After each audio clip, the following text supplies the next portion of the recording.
নমস্কাৰ বন্ধুসকল, আহক আজি বনাওঁ ঔটেঙা আৰু গাহৰি। ঔটেঙাৰ লগত গাহৰি, বেছি মছলা চছলা নিদিওঁ একো, অনলি আদা ৰহুন আৰু জলকীয়া, ঔটেঙা গাহৰি, বাছ বিন্দাছ, একদম টেষ্টি।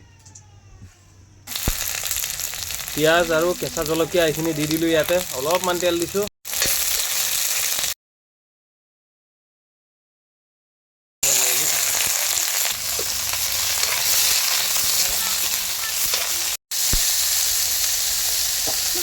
এতিয়া দি দিম নিমখ,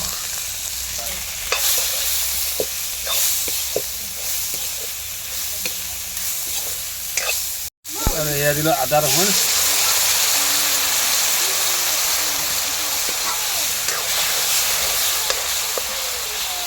এতিয়া দিম অকণ হালধি, এইবাৰ অকণমান পানী দি ঢাকি ৰাখিম।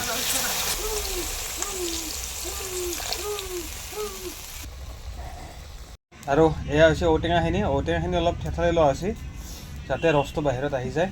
আৰু ঔটেঙা গাহৰি মোৰ খুবেই প্ৰিয়, আৰু কাৰ প্ৰিয় ঔটেঙা গাহৰি।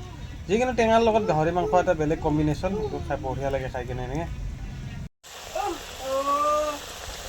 আৰু এয়া ঔটেঙাখিনি ইয়াতে এতিয়া দি দিব পৰা হৈ গৈছোঁ।